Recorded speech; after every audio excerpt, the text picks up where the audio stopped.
Okay, so welcome everyone. Today, our October webinar that's organized by ACAP, ACAI, and CICISA. I would like to invite Professor Okawa, the founder and also president of ACAP, to introduce ACAP to our participant today. And after that, we will go to the moderator of today. Professor Okawa, please. Welcome to the ACAP monthly webinars.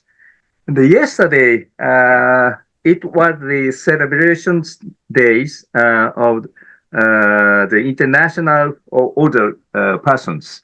And this memorial day, and after this date, and I opened this monthly webinars. I am Takeo Ogawa, the newly appointed president of the ACAP. I'm not used to manage this kind of webinars, but I will make the effort as possible as I can. This monthly webinar is co-hosted with the ASEAN Centers for Active Aging and Innovations, and I would like to express my sincere gratitude to CICISA at Thammasat University for its preparations. And the Active Aging Consortium in Asia Pacific was established in Fukuoka City 2 decades ago. ACAP is a voluntary information sharing body open to peoples of all ages, abilities, and disciplines. Members are gerontologists, geriatricians, and educators from more than 40 countries, primarily in the Asian Pacific regions, dedicated to empowering older adults to maintain their physical, social, psychological, civic, economic, and environmental fitness so that they can continue to contribute to their families, their communities, and social at large. Of course, active aging cannot be achieved through the individual efforts alone. Active aging cannot be achieved without social efforts. ACAP was started 2 decades ago by about 10 researchers and regional leaders who shared these missions in 4 regions: Japan, Hawaii, South Korea, and China, and has now become just networks of 1,400 mailing lists in more than 40 countries. Since the COVID-19 pandemic made it impossible to hold face-to-face meetings, ACAP has been holding monthly webinars and publishing bulletins through the internet. Today, we are hosting its monthly webinars. In addition, the webinars on the 7th of the next month will be moderated by Catherine Brown, a professor at the University of Hawaii who serves as president of ACAP for many years. There will be a presentation certified Navigating Aging in East Asia Insight for South Korea, Japan, and Taiwan. Please join us. ACAP activities need not involve giving or receiving a financial burden. There is no duty under ACAP. It's a place for the exchange of the wisdom based purely on the free will of each person. Joining is easy. Please send your email address to Professor Catherine Brown of the University of Hawaii, KBRAUN@HAWAII.edu, please. Now, this month's webinar is the titles Driving Active Aging Initiatives Across ASEAN. And we will receive reports from 4 people. The moderator was Mr. uh, Sena Aji Prasecho. Yeah. The aging population of the Asian countries is driving diverse, and however, the aging population is definitely progressing.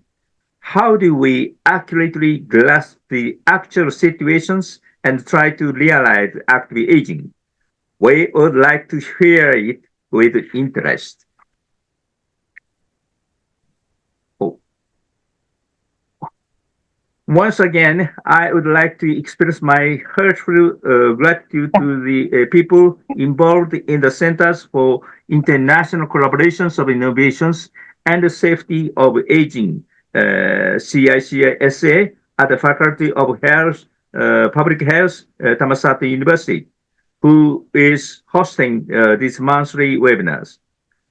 Now I will leave the progress, and Dr. Kaison, please, your times. Thank you very much, Professor Okawa, for the introduction for ACAP and also CISA. And actually, if the participants for this webinar interested in going to be our member, please contact Professor Okawa or Professor Catherine Brown at the University of Hawaii.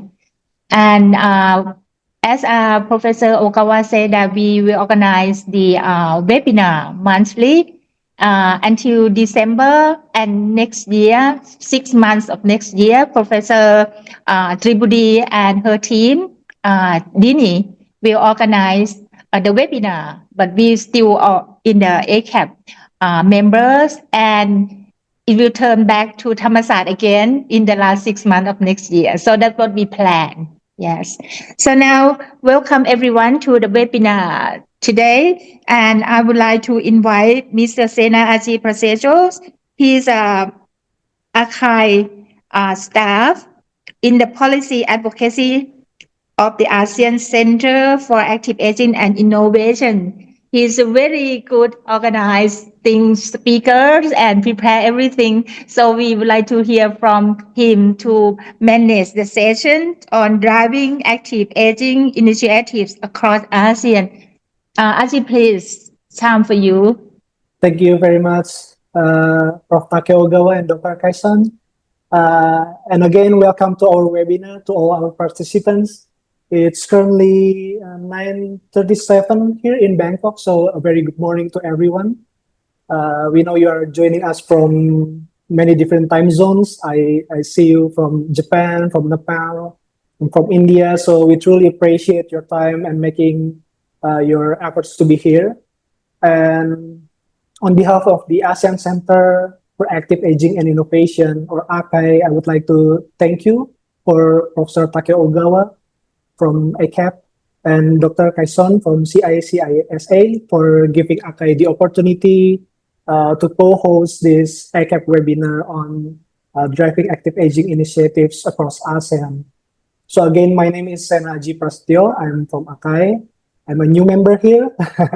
So I hope that I can join the ACAP webinar like the upcoming months. And today I will be the moderator.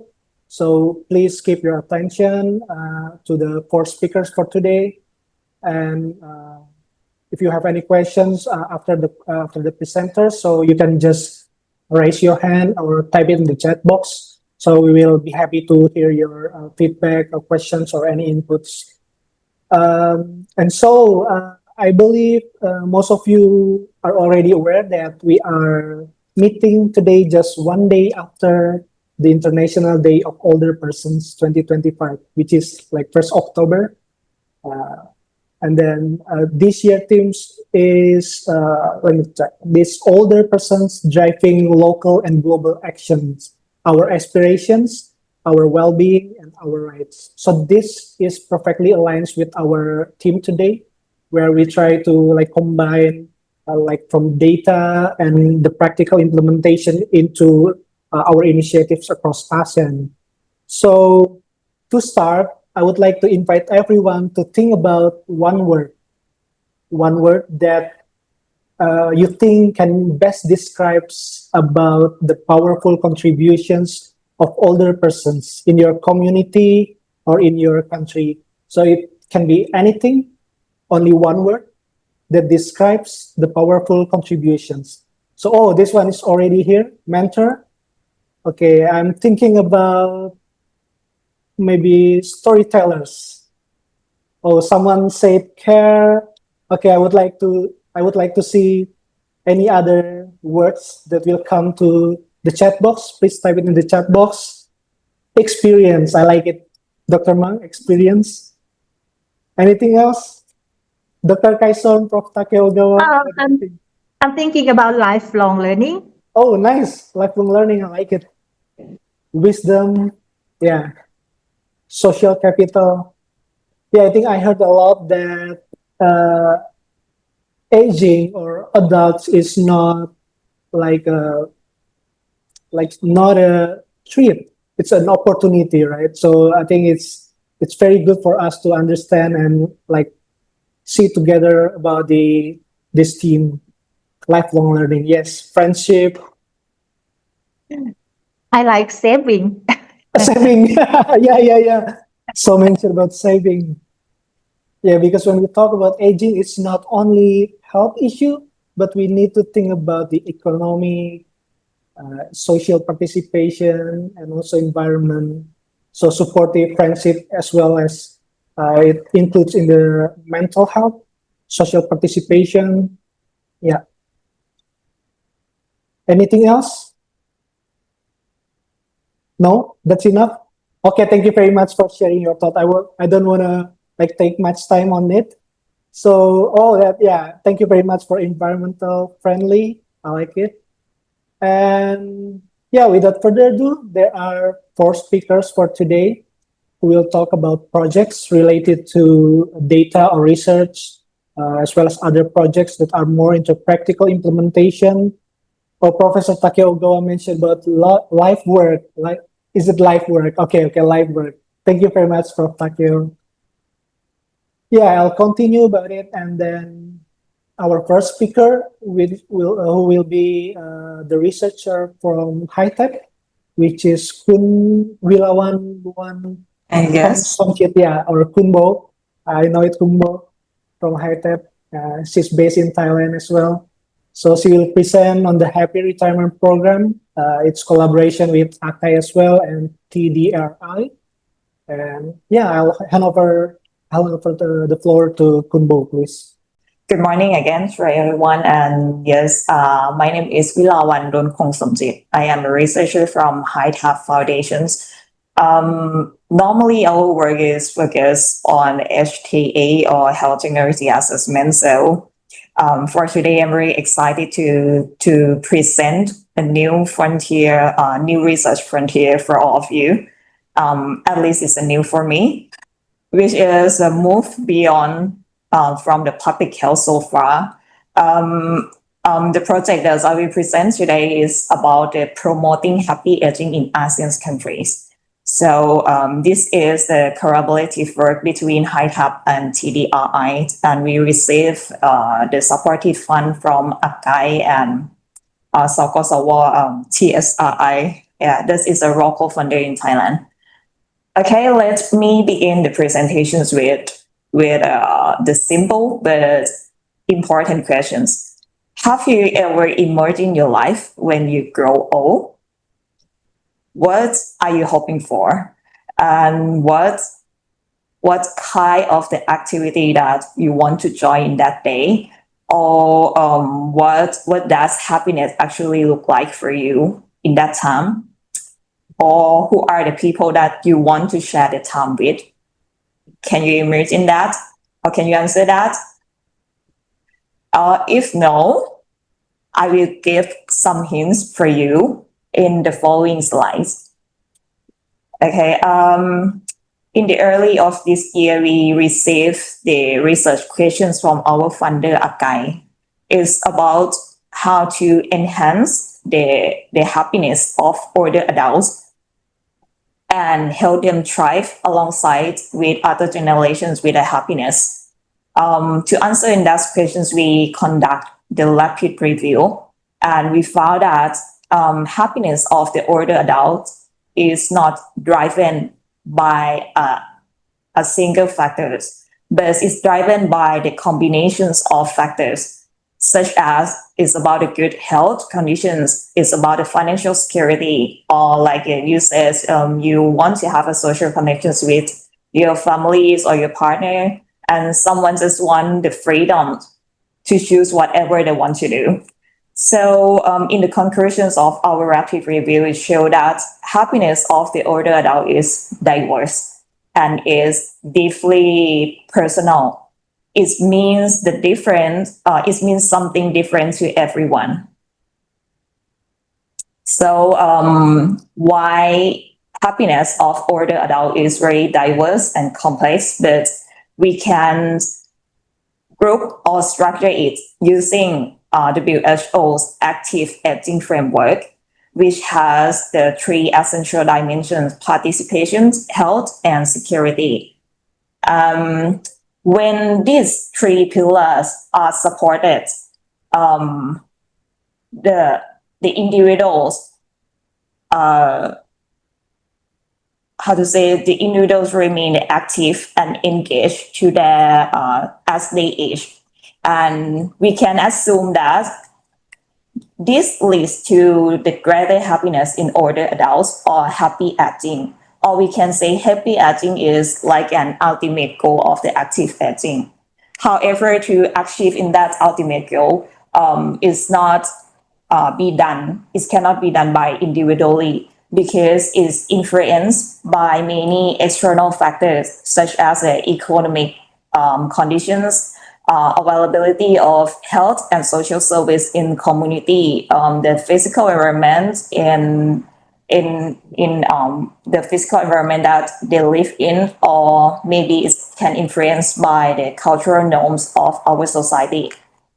So it brings us to the conclusions that older adults cannot achieve to the happy aging point by individually, but we need the supportive policy to shape the environment and make it accessible to everyone to be at this point. So this is the aims of my research project. We need to provide evidence or the information to support the policymakers in ASEAN countries to cultivate and promote the happy aging society. And we set our primary objective for this year research to explore the effective public policy on active aging from outside the ASEAN regions. And we hope we can find some variable lessons that can be adapted and applied to our ASEAN countries. And for now, we are conducting the scoping review, which have two main key parts. First is about the international policies or the aging policy from other regions outside from ASEAN country. We collect the data from two academic databases, including JSPOR and Scopus, and hope to gather the examples of the policy from experienced country or from the complete age society, which have older adults more than 20% of their populations. And for the second part is about the ASEAN's aging policy or the policy in ASEAN country. We will plan to collect the data from relevant organizations at national, regional, and international level. And we want to understand the current policy landscape and identify the policy gaps in each ASEAN countries. Okay, after we collect the data from both parts, we plan to do the analysis using the policy transfer framework to analyze all of those informations. And finally, we hope to propose valuable policy options as the evidence base for our policymaker across ASEAN country. And like I mentioned with you before in the previous slides, in our analysis plans, we will use the policy framework, which is a structured approach to understanding how the successful policy from one country, for this slide is a yellow box, how to adapt and implement that policy in another country or in the green box. So as briefly, we can summarize the policy transfer process into 5 stages. Start with the first step is about the deconstructions of the interesting policy, to understand the core mechanism of policy from the yellow one. Yeah. For example, we try to understand about goals, target populations, or implementations process, or any barriers or success factors from that policy. And the second step is to do the needs identifications or identify the policy gap in the green country or the ASEAN country.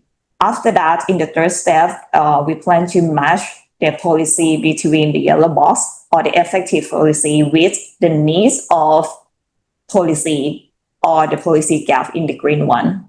And after that, in the fourth step, we plan to do the context comparisons between both settings.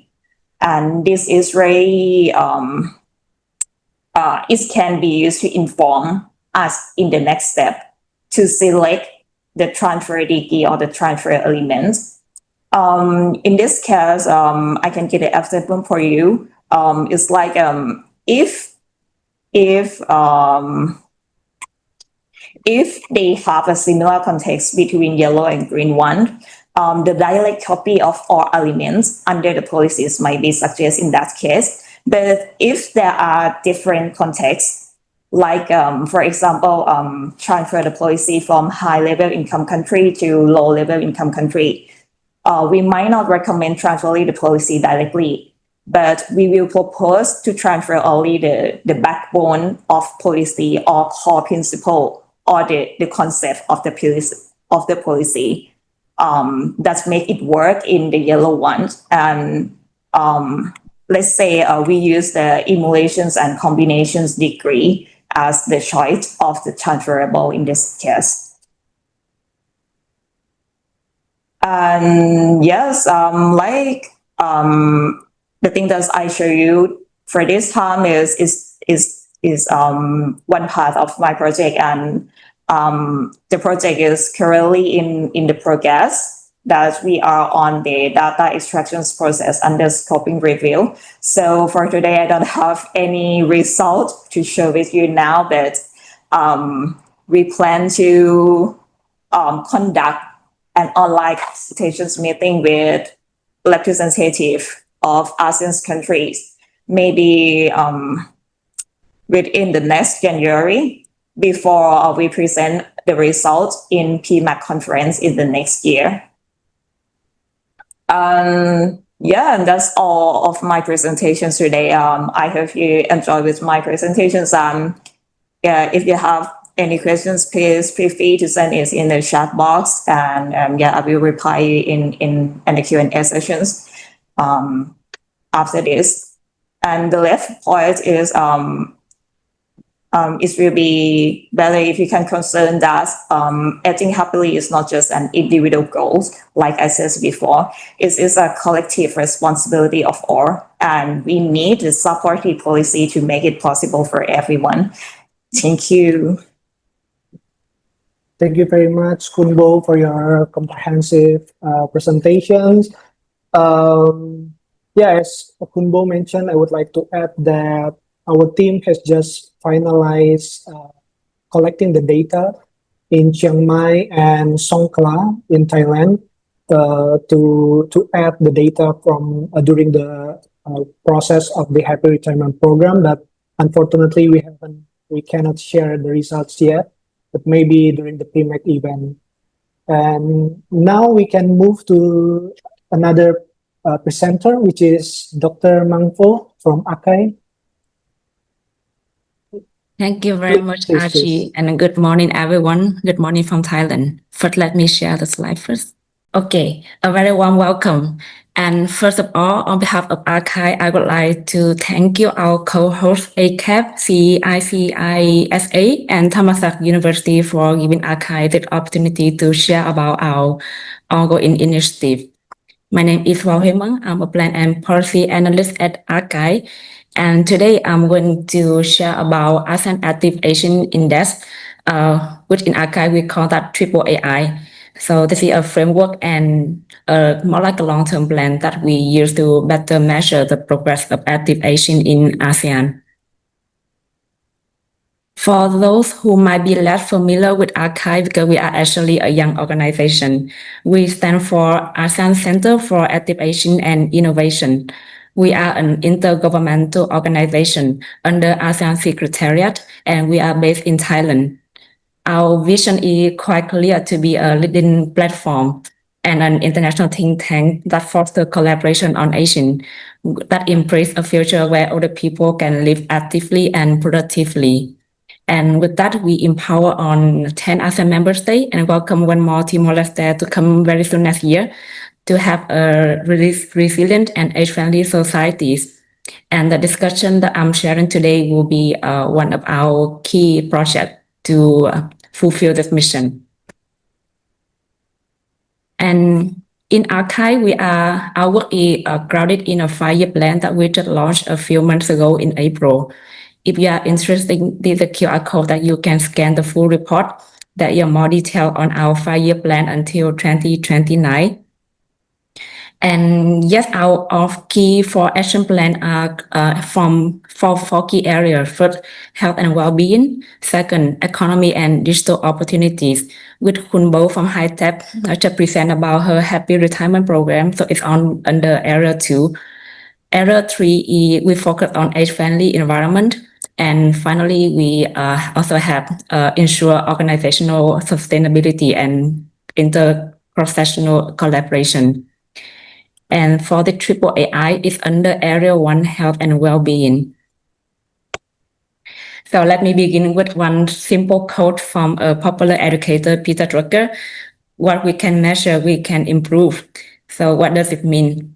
Because like in ACAP, we also believe that the principle is especially important for when we talk about Asian or active Asian in ASEAN. Because if we do not cannot measure where do we stand, it's very hard to understand if the policy or the programs or the investment that we are doing is actually working or not. So the triple AI aims to fill the gap. Then why does triple AI really necessary for our region? Our situational analysis that come up from our literature review along with direct discussion with experts across ASEAN member states, we come up with 3 key challenges that we are facing right now. Actually, there are more challenges, but I will just summarize in 3 key main points. The first is that for now, in ASEAN, we still do not have a common framework yet. So it means that without a harmonized indicators, it's really hard to compare across ASEAN member states in the terms of the progress of Asian. And second is about the data quality, because for now we still rely a lot on census and household survey. And for the kind of survey, it's not conducted every year, which means the data can be outdated and fragmented. And another with that, the administrative data from the public sector can really be scattered and very hard to get approval to use. So researcher is quite challenging to get the disaggregation data for analysis. And finally, the challenges is about the capacity or the data quality, which means that right now in our region, there is still an unequal or uneven capacity across 10 member states. For example, in Singapore or Thailand, you have quite a lot of Asian survey, but for some other country, it really have limited survey on national representative data. Or some other middle country like Vietnam or Indonesia or Philippines, we also do have national survey, but it's not conducted every year. Or even if we have, the survey component are not quite comprehensive, that inclusive of many key important part of Asian like long-term care needs or older people abuse or digital opportunities. So with that, we come up with project framework that lasts for 2 years. That is our timeline. Actually, we just kicked off the project 2 months ago in August. So we are currently in phase 1, situational analysis. And during this phase, we are trying to finalize the indicators that we can use for the coming phase. In the phase 2 next year, we are going to identify at least 5 countries out of 10 countries from ASEAN for pilot testing using the indicator that we finalized. And phase 3 and phase 4 will be to consolidate and validate the indicators and then publication. And yes, under each phase, we also have like output that we expect to have. So with that, the two key main outcomes first is to have a validated and rationally contextualized indicator to measure the progress of active aging. And second, we want to gain a deeper understanding of what are the current situation on the availability, quality, and the comparability of our data across the regions. And more importantly, the indicator that we want to come up with also have to be regionally relevant. And it's important to note that we do not start from zero. For our triple AI, it's actually grounded in the ASEAN Japan Healthy and Active Aging Index, which has been conducted by National Institute of Population and Social Security Research in Japan, led by Dr. Reiko Hayashi. And this project was supported by Japan Ministry of Health, Labor and Welfare. And it has already been an excellent work. So our triple AI will be built upon it and matched with our ASEAN context. These are the 6 key main domains that we have finalized over the past 2 months. We replaced COVID-19 in the previous version and replaced that with digital opportunities in the domain 6. And I will share more detail in the coming slide. Like for example, there are a few selected indicators as example. Under first policy and statistics, for example, we want to know what is the proportion of the older people and their distribution across age group or gender.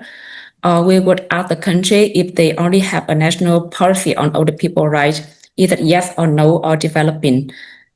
And under domain 2, income and livelihood security, we would want to know about the data on poverty rate, food insecurity, or the coverage of income security, which can cover public pension or welfare benefit. Under domain 3, health and quality of life, we include a few new indicators for the version. For example, what is the coverage rate of long-term care institute, or the accessibility to traditional medicine that is quite important for ASEAN context. Number 4, social capital, we would get the data on the social support that older people need, communication with their loved one, family, or friends. About domain 5, age-friendly capacity and enabling environment, we are integrating a few key indicators from age-friendly environment, either from WHO framework or from other framework. And we also plan to include a few more indicators related to climate change.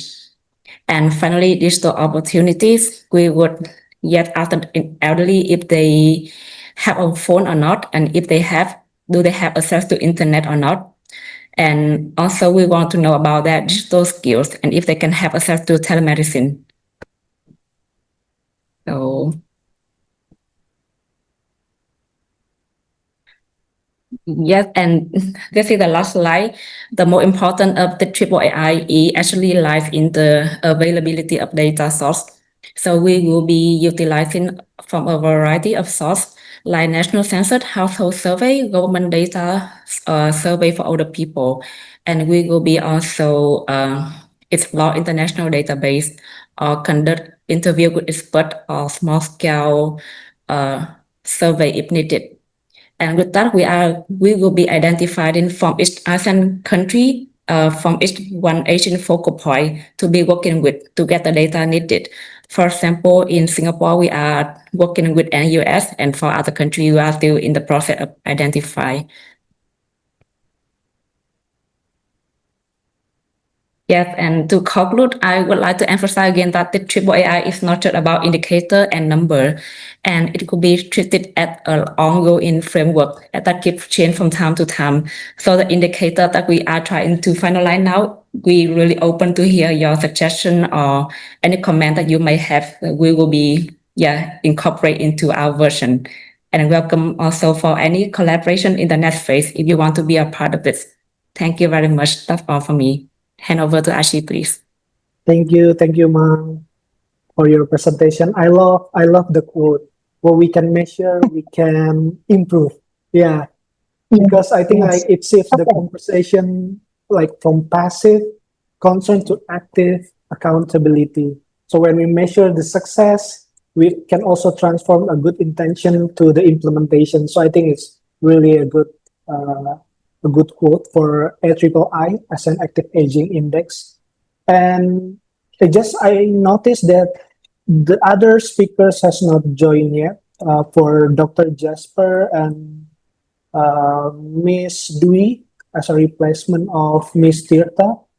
So maybe I would like to give the floor to the participants. If you have any questions to Kunbo or Dr. Mang, please raise your hands or you can type it in the chat box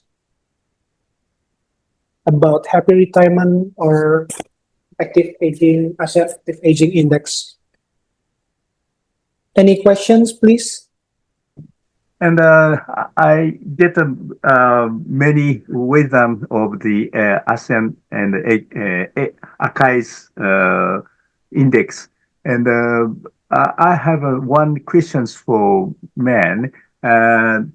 If you making a comparative studies the foreign countries, and you should interest in the some gift economies, and almost of the people's the developing countries focus on the only market resources and governmental resources only. But I think the ASEAN country has many countries maintain very rich gift relationships. This kind of donations cultures is a very good resources for thinking about the active aging society. And please include this kind of a factor in your index. This is my advice. Yeah. Yes, thank you very much. That's very important comment. We also do believe that. So, like as you can see in our domain for social capital, we are trying to integrate more like ASEAN related indicators that can be matched with our framework. Thank you very much. Thank you very much, Prof. Takeo and Dr. Mang. I Yeah. think I think I have one question. yes, please. Yeah, when you talk about, I'm not sure whether Dr. Vilawan or Dr. Mann talk about active aging framework from the WHO. Yes, you think that in the ASEAN country, in terms of these three pillars for active aging, which one is that we can have a possibility to reach it first, and that we can start to do it now, because in the public health concept, we will do the thing that we can do. Yeah. Or if we can do it in the same time for three pillar, we should start with one. Thank you. Dr. Vilawan, yes. Yeah, I think it's Okay, I will answer this first. Thank you for your questions. This is very interesting questions. It's quite hard to say, right? Because in my opinion, the priorities of the policies depends on the context of your countries, or depends on the thing that you need to do. For example, as for Singapore, maybe they have, I think they already start all of the dimensions under active aging already, right? But if you're comparing with Thailand, we have many gap in, let's say, especially for the environment security. Maybe we can start at this point first, but it depends on the gap that we have, and that's why we need to find and correct our evidence to inform the policymaker to make the decisions on it, which dimensions we want to go first. Yeah.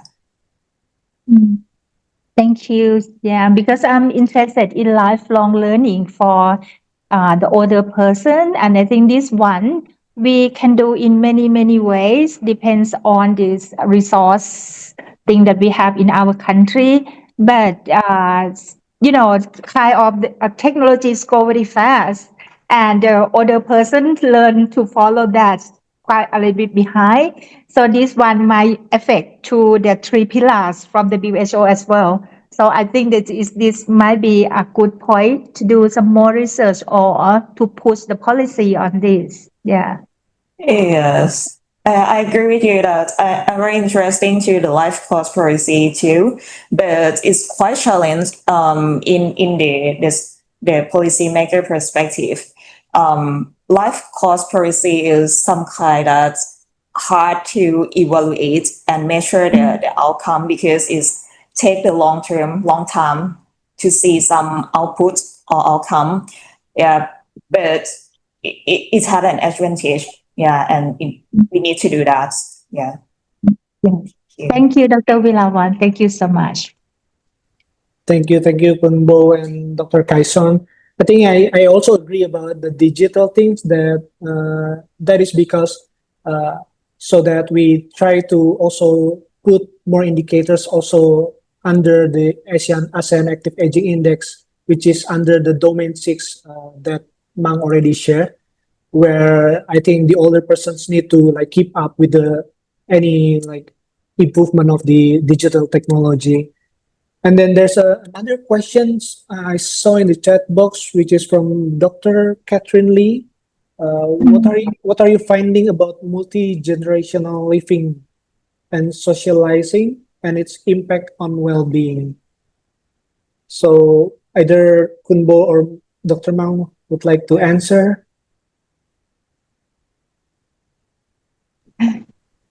For me, I don't have any idea to measure that point, but how about you, Dr. Man? Do you have any idea about this? I'm not sure if I can say the indicator can be used to measure the impact of different factors on well-being yet, because for now the domain are treated separately. Yes, I will think about it. Thank you, Dr. Catherine.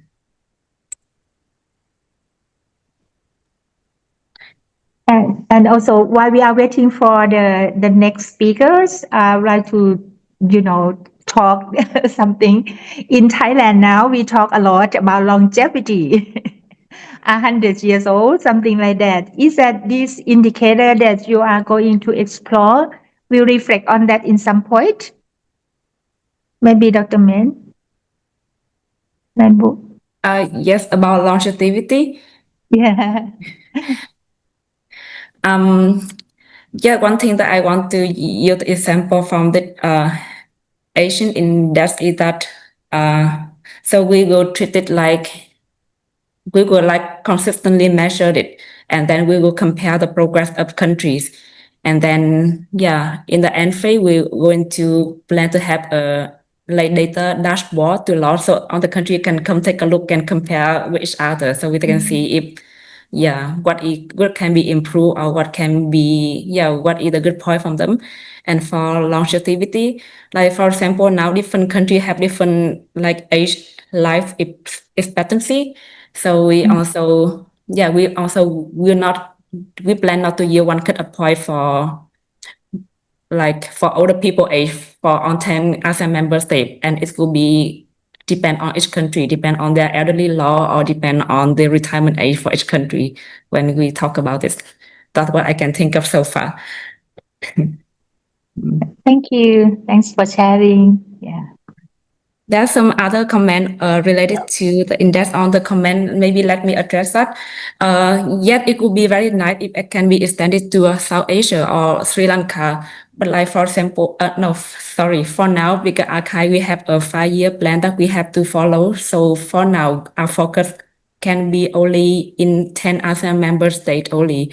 But after the 2 years, after we completed triple AI, I think we are really open to have more collaboration from other countries to join.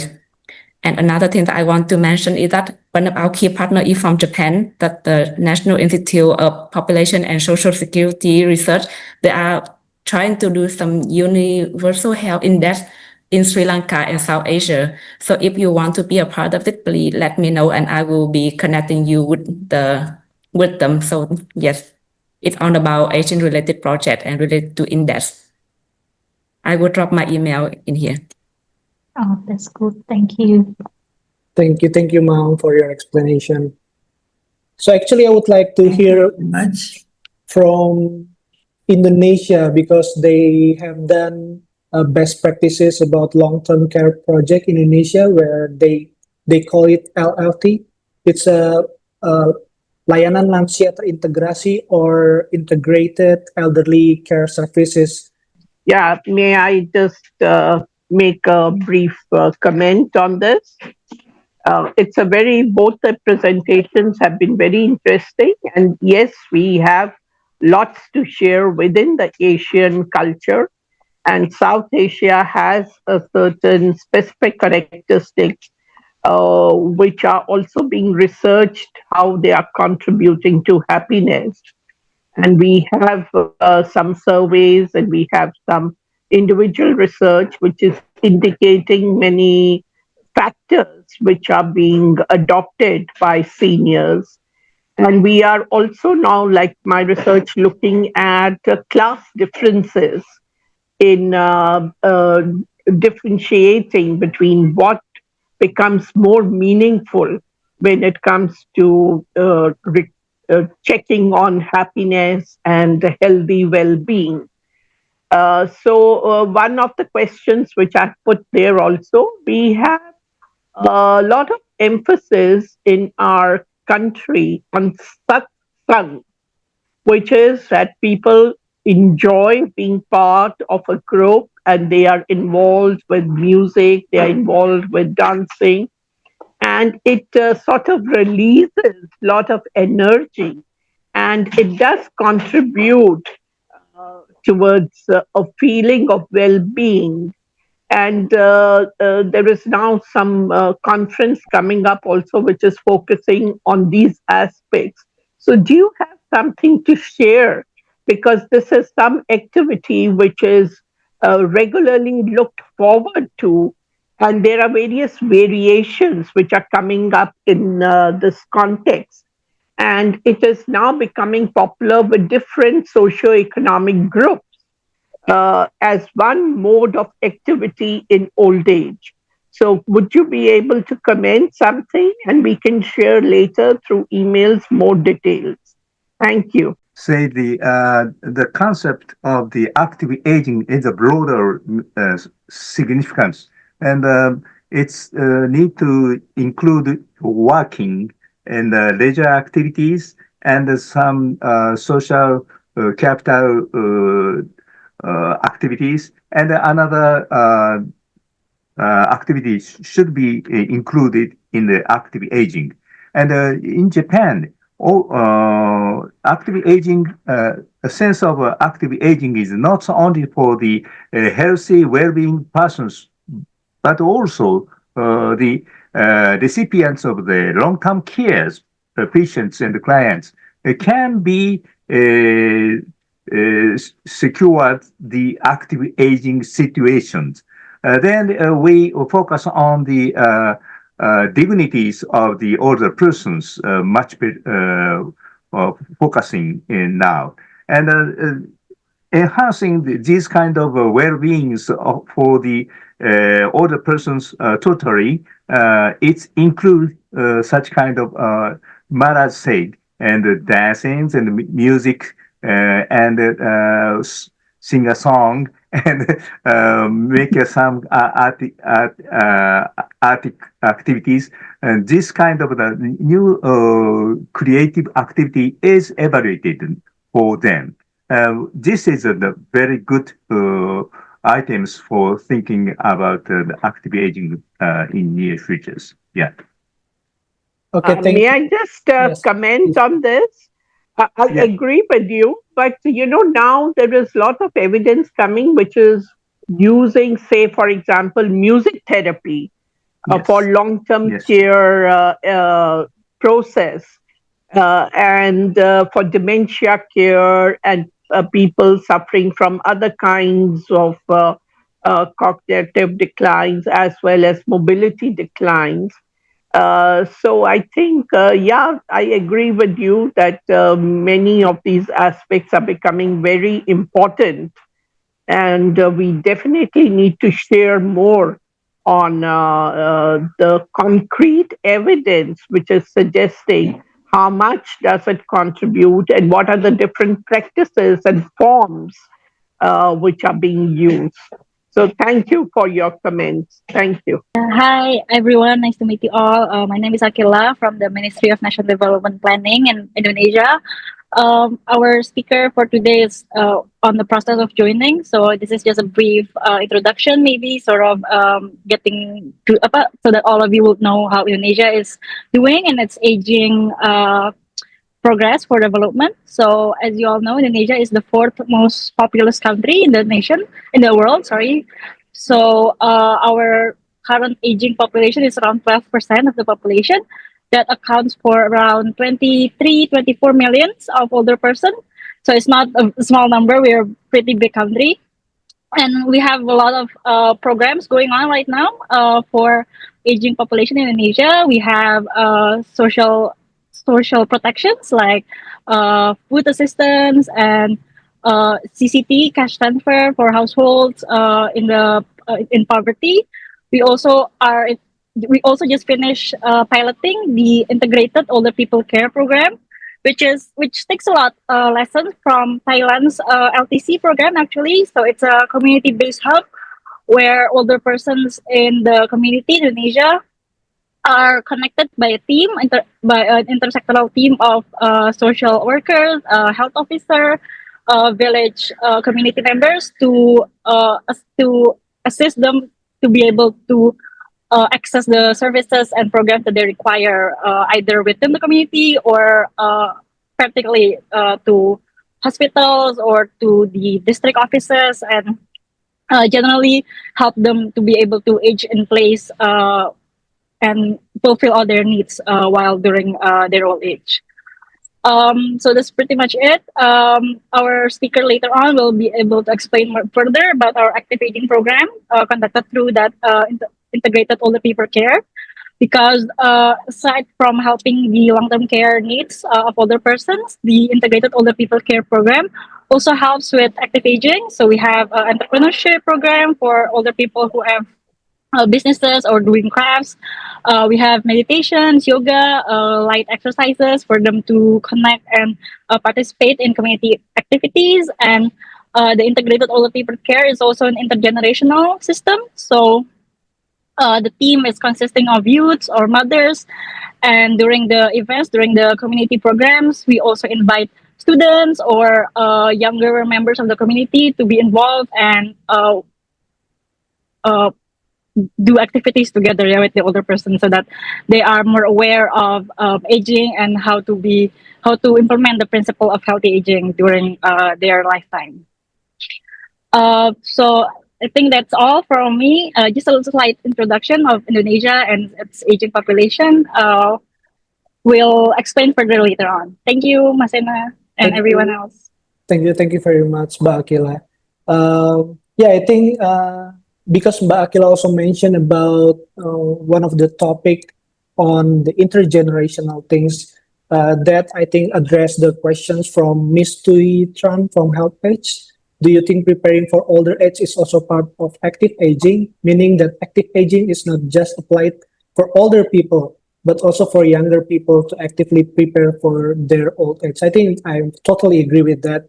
So this is really aligns with Akila explanation about the case in Indonesia, where Indonesia try also to involve the younger generations to be more active in the long-term care system in Indonesia. I think that's answer. Yeah. I saw Professor Kalen Hayashida turn on the video. He might like to say something. Yes, please. Our senior from ACAP. Okay. No, I just wanted to share, was going to follow up with what Mala was talking about with regards to music and that sort of thing. And I think that part of this whole active aging movement has to do with trying to understand conceptually what it entails. But I think another piece has to do with trying to create a social movement and a culture change. And music and slogans and jingles are very important. And I noticed that in Japan, for example, there've been some popular songs about active aging. One is called Ping Ping Korori. Ping Ping means to be bouncy, and Korori means to fall, to die, to fall, stumble, and die without pain. So live long, die short. And then in Korea, they have this song. Of course, Dong Hee Han knows about this. The English word would be 99, 88. 1, 2, 3, 4, which means you live to 99. 88 means you have some kind of serious medical condition. Live 1, 2, or 3 more days, and then you die. So live long, die short. But it's it's Gugu Pai Pai Ilim Sam Sa. So, but this whole and then I also found some examples of that in the in English and also in Hawaii songs. And I ran into one person in Hawaii that is very interested in developing AI generated music. Isn't that interesting? AI generated music. And so he said, create a song about active aging. And here are some ideas. And they use a Hawaiian type sound and focus on people who are 50 years old to maybe 85 years old and create the music. And in about 2 days, he showed me what he created. It was beautiful. So the point is that I think in addition to talking about it, we need to kind of excite older people with music and create culture change. Thank you very much. Thank you very much, Dr. Yeah. Kulan. Yeah, I think I totally agree with using generated AI to create music, because you know what, at Akai we had a exercise video that we developed using AI. So the script and the music itself, we develop it using AI. So we just like write and type the prompt, and Yeah. the script will there, and then the Yeah, music itself is also like, it's pretty good, right? yeah, very easy, very easy. I think everyone can try it. Yeah, It's totally like available online. yeah. Right, right. Yes, good morning, everybody, distinguished moderator, Mr. Sena, participants, and also all the resource person and expert that already presented previously. It is an honor to join you in today's webinar on driving active aging initiative across ASEAN. And I would like to extend my appreciation to ACAP and ACAI for convening this important forum, which I hope brings together experts and policymakers from across the region. Today, it is my pleasure to speak to you all about one of Indonesia best practice in active aging, named the Integrated Older People Care, or LLT.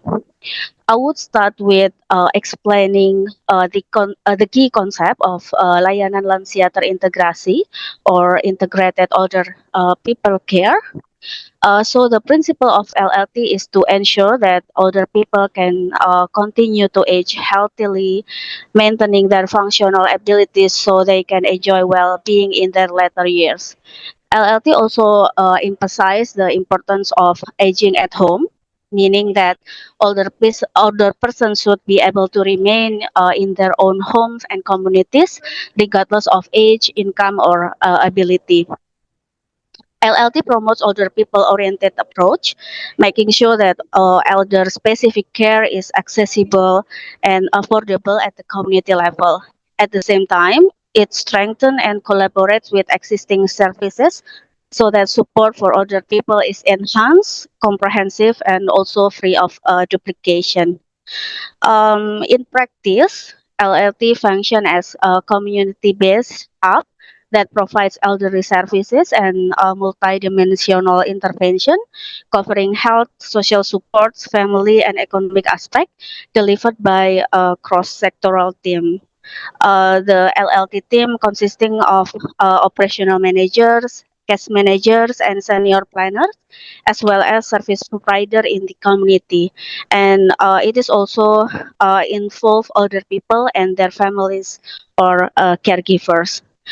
To tailor intervention, LLT applies a risk screening and stratification method based on five dimensions: depressive condition, sensory disabilities, dementia, activities of daily living, and instrumental activities of daily living.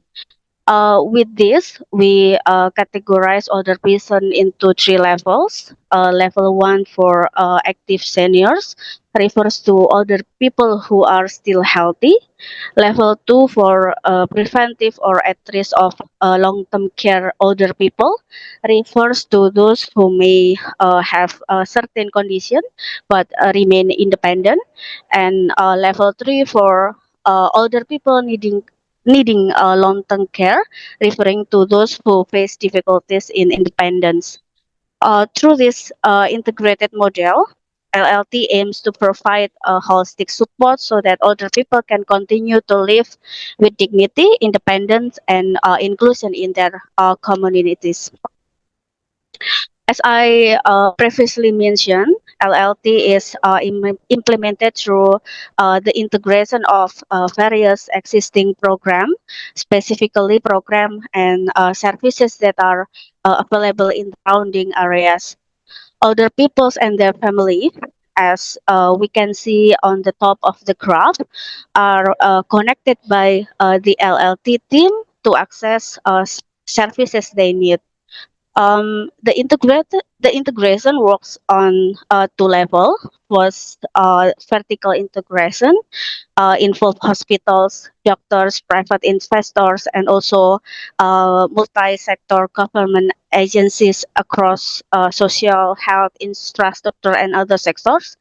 And the second one is horizontal integration, links community health centers, posyandu, or community-based service center in Indonesia, a family-based group, NGO, caregivers, and also older people activists. Together, this ensure both top and down institutional support and grassroots participation. Then we also have Silani, which serve as the master instrument and database for older people in Indonesia. The newest version is integrated with One Data Indonesia and updated periodically to provide accurate information on the need of older people. Through assessment, targeting, and also updating, Silani fits into the LLT system where screening, case management, intervention, and also referrals are handled by multidisciplinary team. As mentioned earlier, older people and their family are classified through risk stratification into three levels. And based on this level, LLT applies a case management and referral scheme. For active seniors or level one, LLT provide entrepreneurship, training, productive activities, and recreational events such as like exercise, meditation, yoga, craft, and religious prayers. While for level two and level three, we mostly provide health services. This scheme ensure that intervention are not one size fits all, but tailored to the condition and need of each older person, linking families, communities, and institution into a unified system of support. The next slide will show the institutional arrangement of LLT. In which the LLT team consists of operational manager, case manager, and active aging programmer. And I think it is important to also highlight that LLT team is an intergenerational and gender balanced team consisting of youth, mothers, men, and older person, and all of them, every one of them, are contributing equally. And we have just finished the pilot stage of LLT in five sites in Guosari, Banyuraden, Wirogunan, Malinggi, and also Pedungan.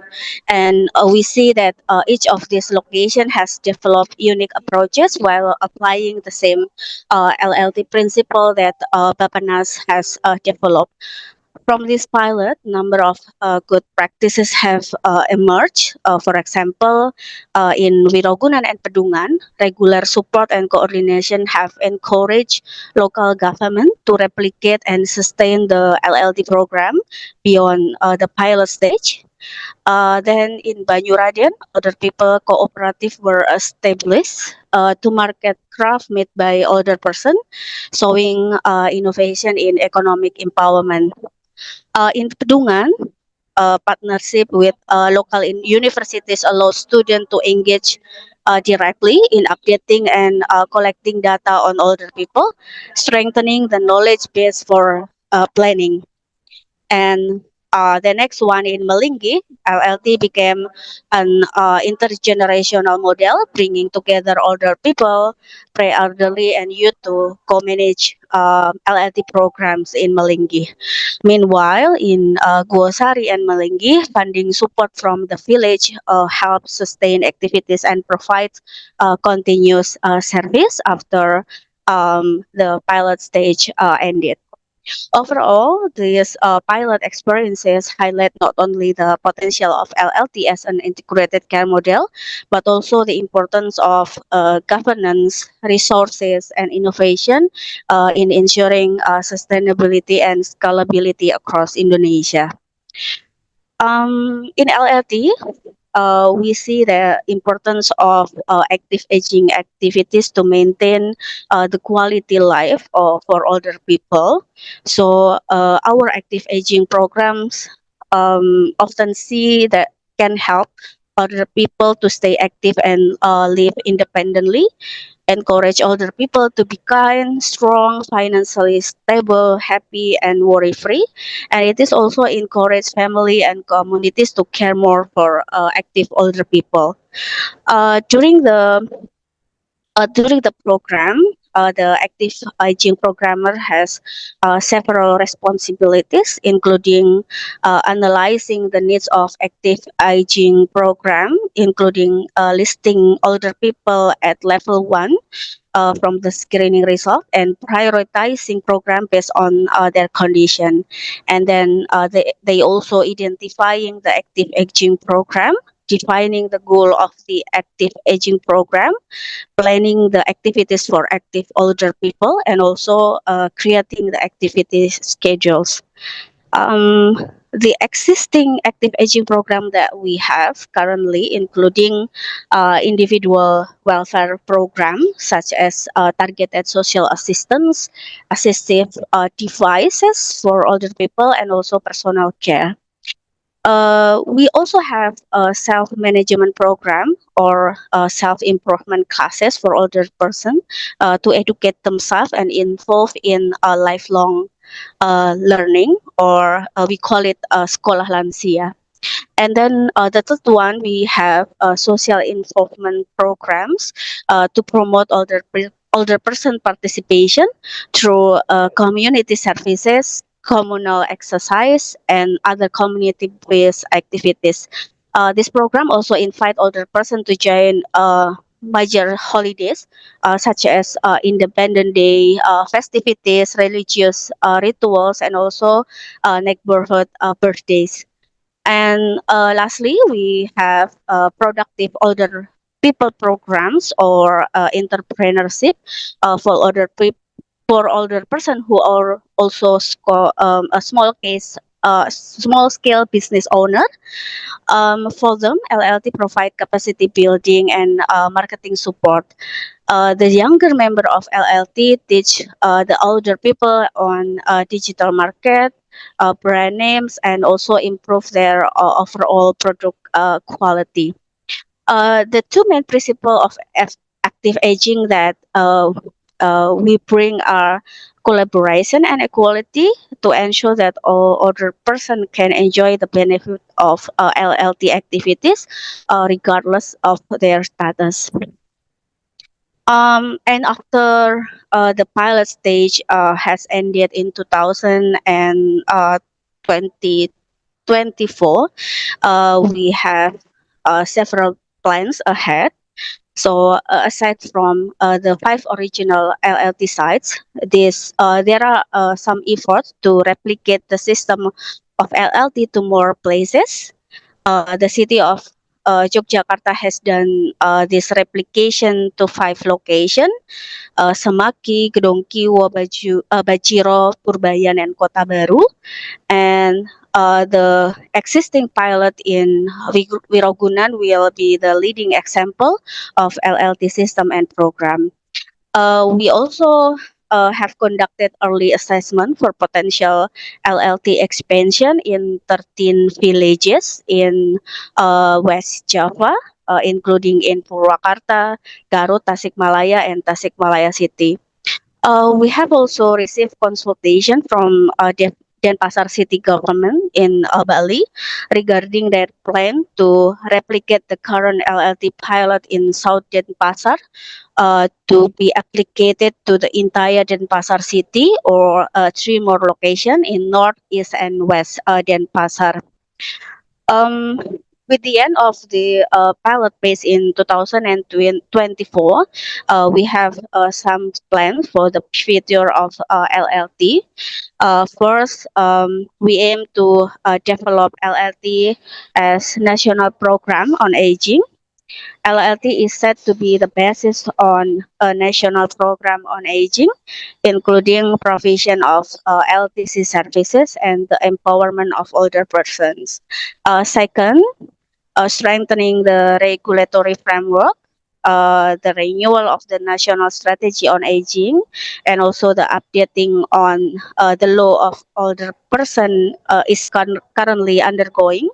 And this is also serves as the legal basis of the future of national program on aging. The third one is developing older person information system with the new Silani. Efforts are ongoing to standardize aging-related data, older people screening, and also improving the digital literacy of older person and their caregivers. Lastly, the government of Indonesia is also developing care economy and also strengthening care services provision. It is also promote the recognition and reward of care workers through training, protection mechanism, and also acknowledging the needs of care recipients, such as older person. The experience from LLT pilot highlight not only the potential of LLT as integrated care model, but also the importance of governance, resources, and innovation in ensuring sustainability and also scalability across Indonesia.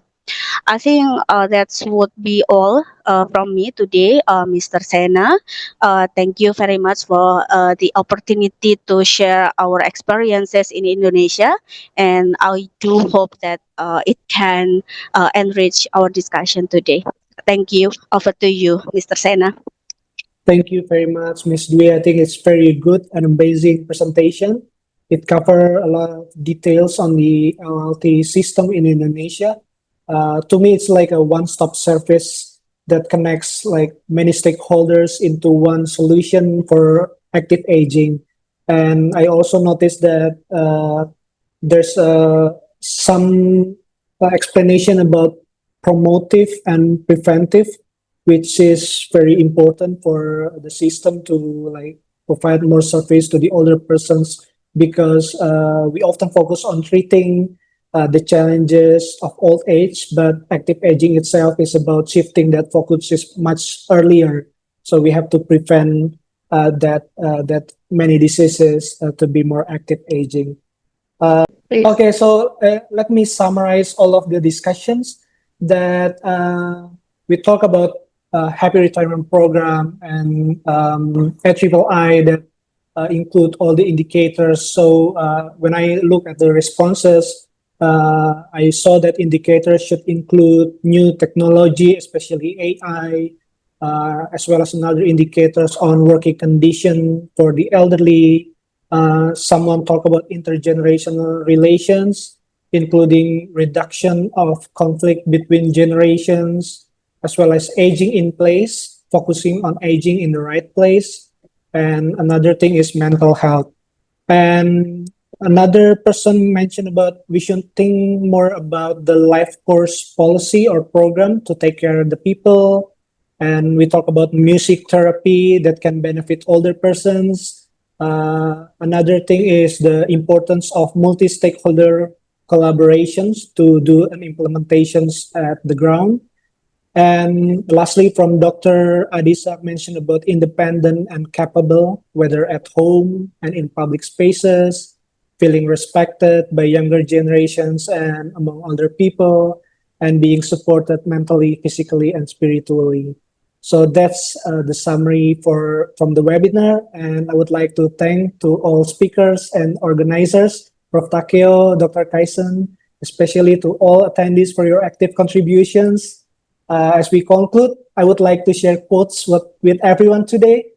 So, the glory of young men is their strength, and wisdom belongs to the age. So I hope that both younger and older generations can always band together for a better future. So thank you, everyone, and have a great day.